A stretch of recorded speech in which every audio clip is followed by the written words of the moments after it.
Sound check one.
I'm going to wait just another minute and see if anybody else logs in.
Okay, let's get started.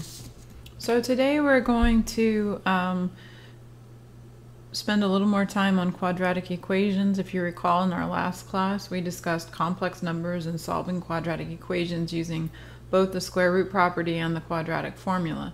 And we're going to do that again today, but we're going to do it by looking at the last few questions on the second half of term practice that's posted in ALEKS. So I want to emphasize that you had two assignments posted in ALEKS separate from your learning paths. You have the first half of term practice questions and the second half of term practice questions. And if you have not done the first half of term practice questions, those have been reopened, and that's a significant grade in our course. It's 50 points, which is 5% of your overall grade.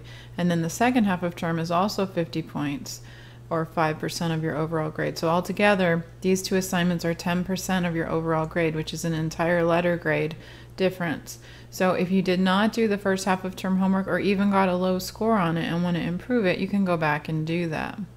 Also, both of these assignments will help you prepare for the final, because the final exam is cumulative and it covers everything, both the first half and second half of the term. So if you find that there are questions you're not able to get right on there, that would be the time to come get some help from me or from a tutor. Okay, so let's go ahead and look at, I've printed out one version of this assignment. Remember, it regenerates, so yours might look, your questions might be slightly different, but they're going to cover the same information. Those are the solutions at the end of the paper here, and this is all in your OneNote folder, so you can come in here and look at it. All right, so the first thing I want to do is remind you that we learned on Wednesday about I. You can think of I as being the square root of -1. Our number system was incomplete, we realized, because there was no number that you could multiply times itself to get -1. And in many applications, we need that number. So it was given the name I. Remember, René Descartes called it I for imaginary because he was making fun of it because he thought it was silly. But in fact, it really is just another number, kind of like 1.957 is a number. I mean, they all have a purpose and an application. So in this case, we have the square root of -121, and I said whenever you have a negative under a radical, you should write it in terms of I. So you can think of it as, and I say you can think of it this way because really this rule does not apply, where we have a rule that says you can multiply under radicals, but that's only if both numbers are positive. But you can think of it as separating the square root of -121 into the square root of -1 times the square root of 121. So square root of -1 is the I part, and then what's the square root of 121? And by the way, as I'm working, you can ask me questions. Occasionally I might ask you to answer a question. You can just type it into the chat bar. There is a little bit of a delay between when I speak and when you hear me, and when I see your message, but just be patient. You can ask any questions you want. Good, Christina, 11, that's right. So this is I times 11, but when we're working with I notation, we treat the I kind of like it was an X. Normally we put the X on the right of the number, right?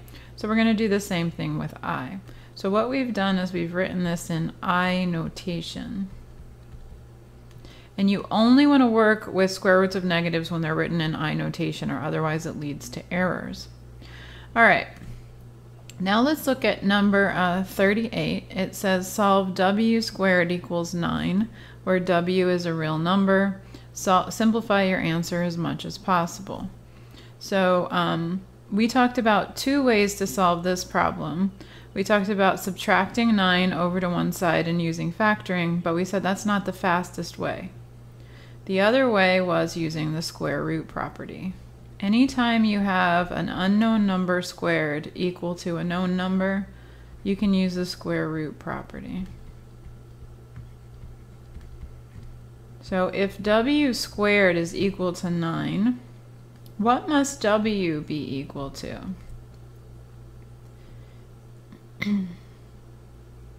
What would you tell someone if you were explaining to someone how to work this problem?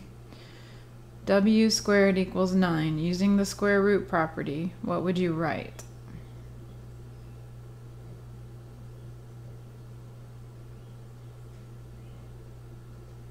Any ideas? Anything come to mind?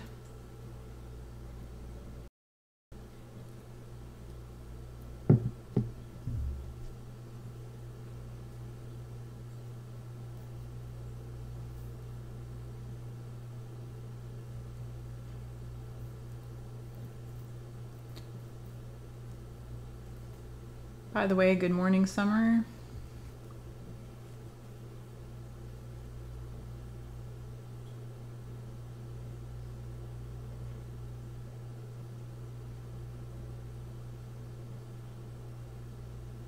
So if you didn't know anything about the square root property, and I said there's some number and you square it and you get 9, what number would pop into your head?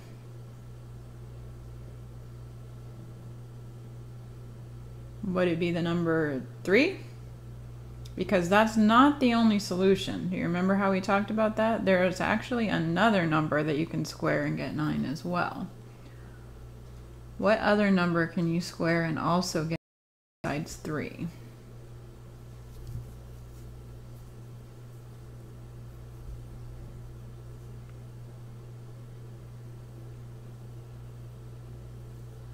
Sorry, my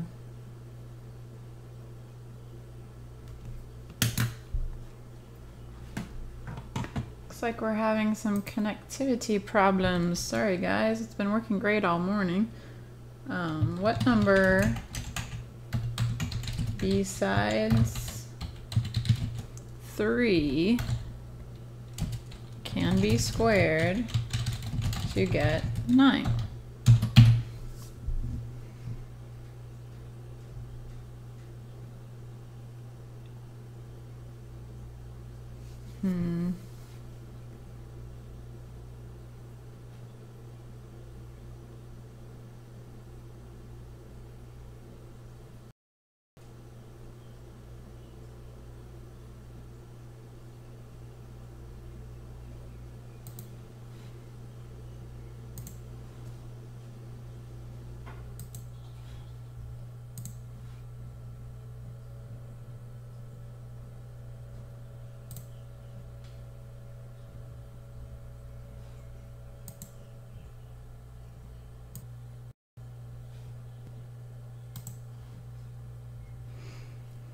Okay, I stopped and restarted my broadcast because it was doing weird things. We'll see if that helps at all.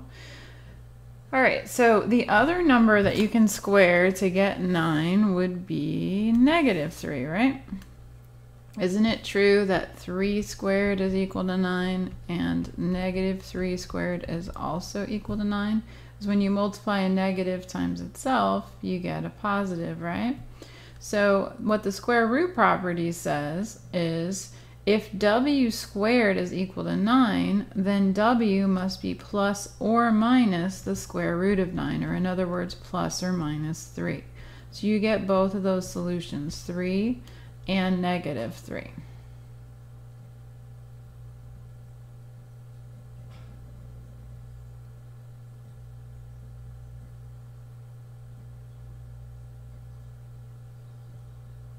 Now, it's also possible, and this isn't one of the problems here, but I want to point out that you could also get a question like this. What if you had x squared plus 16 is equal to 0? So you can tell that, by the way, any equation that has a power of 2, and that's the highest power, that's going to be a quadratic equation. And what we just did with w squared equals 9, another quadratic equation, is solve using the square root property. And the reason we were able to do that is because we could get the squared part on one side and the number on the other. So if I asked you to solve x squared plus 16 equals 0, that's what you would do. You would subtract 16 over to the other side, because you could then have x squared equals a number. And then you could use the square root property to say that x is plus or minus the square root of negative 16. And whenever we have the square root of a negative, we always write it in I notation right away. So that means x is equal to plus or minus I square roots of 16. But the square root of 16 is 4, right? So that would be plus or minus 4i. So there are two solutions, but they involve I. So they're called complex numbers or imaginary numbers, since they don't have a real part, but we'll get to that later. Okay, so anyway, it is possible to solve an equation and end up with I in your solution. Now, in the instructions for number 38, it said W was going to be a real number. So you notice that our answers turned out to be real. Sometimes they will say they want only real numbers. And so if you got to imaginary numbers, you would disregard those. You would say there are no real solutions. But if they ask you for complex solutions, then you would give this answer. Okay, so that doesn't come up too much. Usually it's pretty clear what we want, but just so that you start to be familiar with this terminology, especially those of you who are going on to college algebra, if you're asked to solve an equation over the real numbers and you get imaginary solutions, you just say there aren't any real solutions. If you're asked to solve an equation over the complex number system, that means they're allowing you to use solutions that have I in them. All right, if they don't specify, then just give whatever solutions you get. So for example, here, use the quadratic formula to solve for x. Let's see what happens. So this was the next topic that we had. And it was using the quadratic formula. We did discuss how, so nothing goes outside the square root by the I. You write the I outside the square root when you take the negative out. So basically you always replace the negative that's inside the square root, which would be here. You replace that negative with the I being on the outside of the square root. This plus or minus just tags along in front of whatever is here.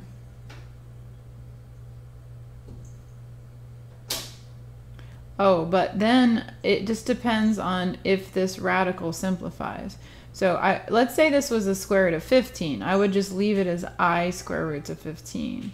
But since 16 is a perfect square, we can take the square root and get 4. So that, in essence, came out of the radical next to the I. Another example would be, to answer Christina's question, what if we had the square root of negative, let's do 162. The square root of negative 162 is I times the square root of 162. Now, 162, if you check, it's 2 times 3 to the 4th power. If you find the prime factorization. So this is I times the square root of, we would separate it into the perfect squares and the not perfect squares, the leftovers. So it'd be I times 3 squared root 2, which would be 9I root 2. So in this case, there would be both a number out front of the I and something left in the radical.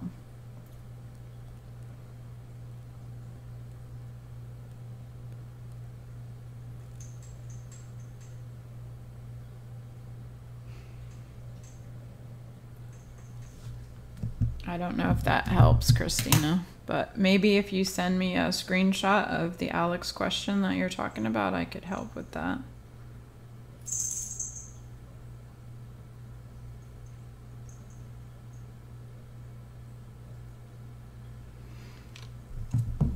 Okay, So the next thing I want to talk about is using the quadratic formula. And if you recall, we said that you have to memorize the quadratic formula. The quadratic formula is a solution to ax squared plus bx plus c equals 0. It turns out if you solve that equation using that method called completing the square, which we went over very briefly in class, that you would get negative b plus or minus the square root of b squared minus 4ac all over 2a. Remember we sang it to the tune of Pop Goes the Weasel? I'm not going to do that on YouTube, but there are a lot of other professors who have, if you want to see it. Okay, so what you need to do to solve this equation using the quadratic formula is to identify your a, b, and c and plug in. So we're going to say a is the coefficient of x squared, which is 2. B is the coefficient of x, which is negative 8. C is the coefficient, well, actually the constant term, which is negative 1. So we're going to plug those numbers into the formula. I'm going to skip over this guy and go right here. So we're going to have x equals remember we're skipping this for now, so don't get confused. We're not doing that. All right, so x equals the opposite of b, negative b.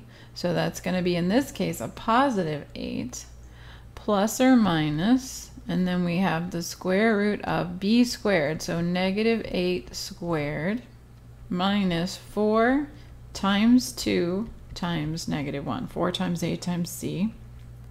All over, remember that fraction bar goes all the way across, 2 times a, which is 2. All right, so next step is to do some simplifying. Make sure to pay attention to your order of operations. So that's going to be 8 plus or minus square root of negative 8 squared is 64.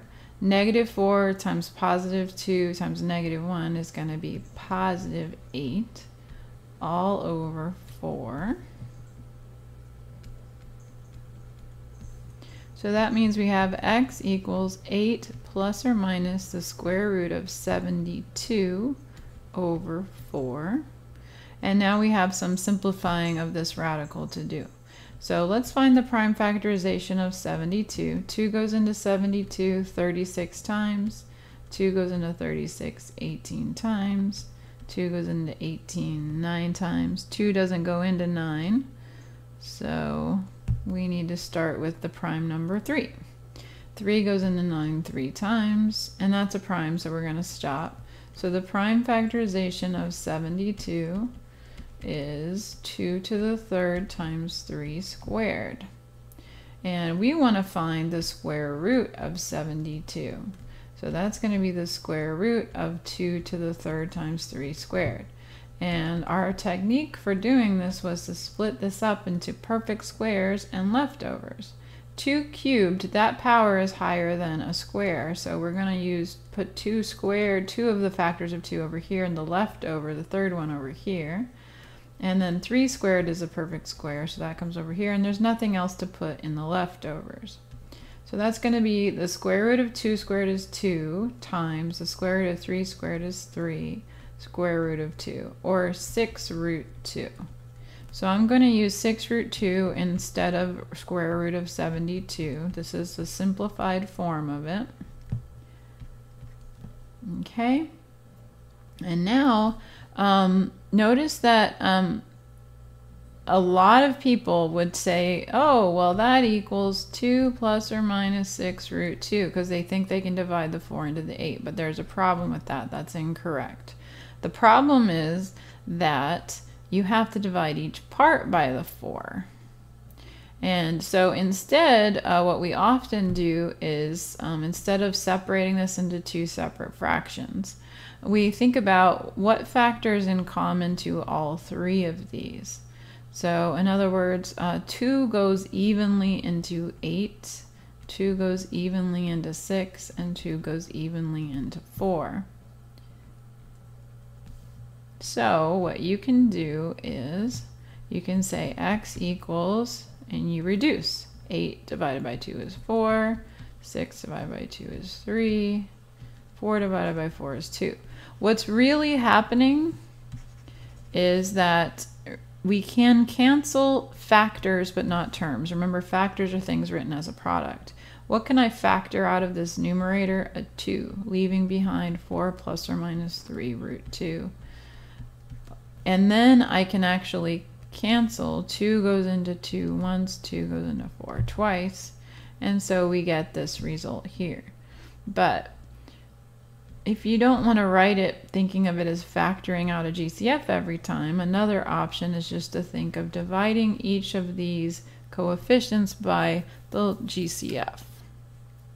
All right, so this would be the answer to that question. It's actually 2 answers, right? If I can't remember if ALEKS makes you type it out separately or if you're allowed to put in a plus or minus, but if you have to type it separately, you're going to put 4 plus 3 root 2 over 2 and 4 minus 3 root 2 over 2 as your answers. Okay, quadratic equations, which are equations that have a highest power of 2, have up to 2 solutions. All right, we're going to do one more and we'll be done.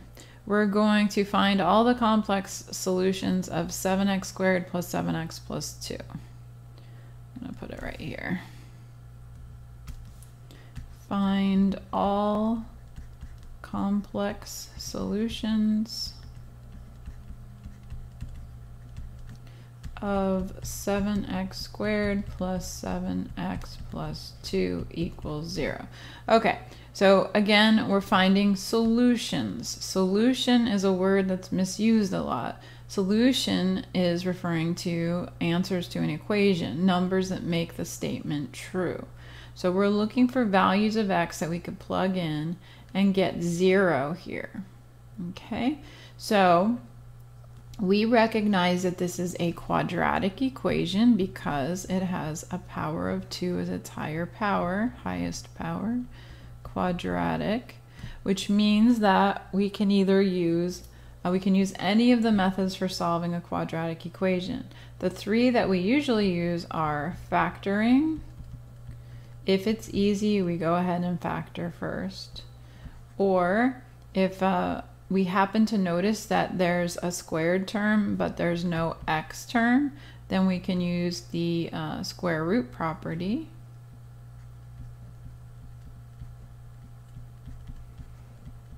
Or if neither of these works for us, you can always, always, always use the quadratic formula.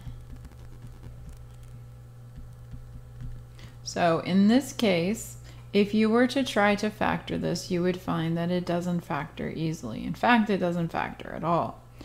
So, and it definitely, we can't use the square root property because anytime you have a linear term, the x term, that's not going to work either.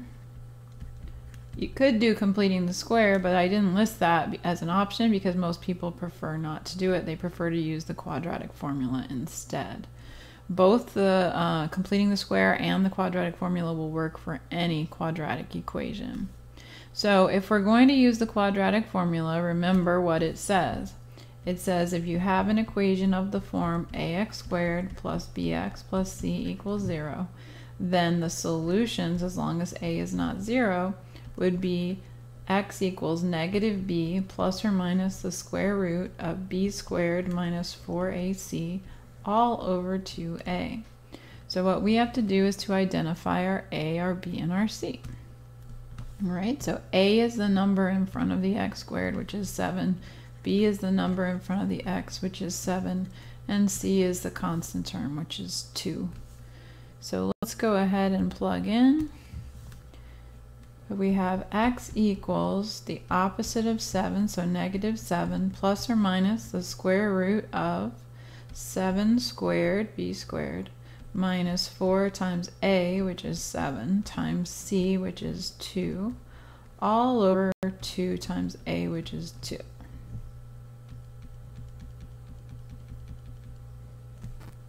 All right. So we have some simplifying to do. We have x equals -7 plus or minus the square root of. The exponent and the multiplication come before the subtraction. So we're going to have 49 minus 28 times 2 is 56 all over 4. So that means x equals -7 plus or minus the square root of -7 all over 4. But we never leave a negative under the radical. So we're going to always convert that to I notation. So that's going to be -7 plus or minus I root 7 over 4. Let's see if that's what ALEKS gives us as the solution to item number 40.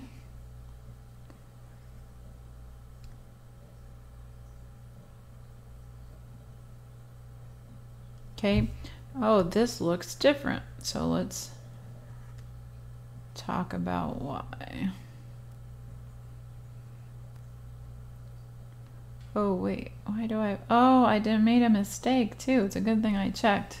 Did anyone notice my mistake? A is not 2, A is 7. So let's go back and erase that and that. Oops.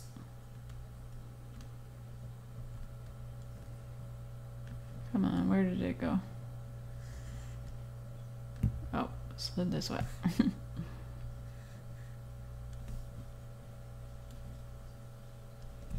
Okay, so sorry about that. When you have 2a in the denominator, the a was supposed to be 7. So I should have written 7. 2 times 7 is 14. So these should have been 14s. My apologies. Okay, so anyway, we have -7 plus or minus I root 7 over 14. Let me copy that down here. -7 plus or minus I root 7 over 14. So this is what we got for our answer, but this is what ALEKS is telling me the answer is. So unlike the previous problem where we had a radical solution and we left it, the answer like this as one big fraction, for some reason ALEKS wants 2, and I can tell you what the reason is. The reason is because whenever we have complex numbers, numbers involving I, we like to have a certain standard way of writing the answers, and that way is in the form a plus bi. This is called the standard form of a complex number. So instead of writing it as one big fraction, you just separate it into 2 parts. So you're going to divide the -7 by the 14, and you're going to divide this guy by the 14. So you get -7 over 14 plus or minus I times the square root of 7 over 14. But notice that -7 over 14 reduces. This is going to be -1/2 plus or minus I times the square root of 7 over 14. Now ALEKS likes to put the I on the other side over here, but I believe it will allow you to put it in the front because the oftentimes you put the I in front of any square roots, but I'm not sure. Do whatever ALEKS wants you to do, but it is equivalent either way. The reason why we usually put the I before the radical is because we want to make sure it's clear if we're writing sloppy that the I is not under the radical. But anyway, so here, this is now in the standard form of a complex number because your A would be -1/2 and your B would be root 7 over 14. This is 2 different numbers though, so ALEKS has written it as such. We have the plus version and the minus version. Okay, if you were to write out a solution on a test like this, that would be perfectly fine with me. But it is good to acknowledge that this is actually 2 answers.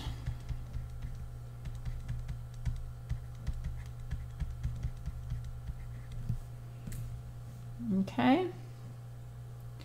All right, so that's all that I wanted to talk about today. So I'm going to go ahead and log off, but remember, you're never alone. You can always contact me to get help. I prefer you do not use D2L email. I don't respond to that very often because it's just, they don't have an app for the phone, and the emails just don't work that well on the move. And I'm always on the move. So use any one of the other emails that are listed in your syllabus. If you found this video helpful, give it a thumbs up. That'll help other students to find the video. Remember that our final exam is, I believe it's available right now. Let me go back to the syllabus and just confirm that. So in our OneNote file, by the way, you can look at your syllabus. It's posted there. Let's see.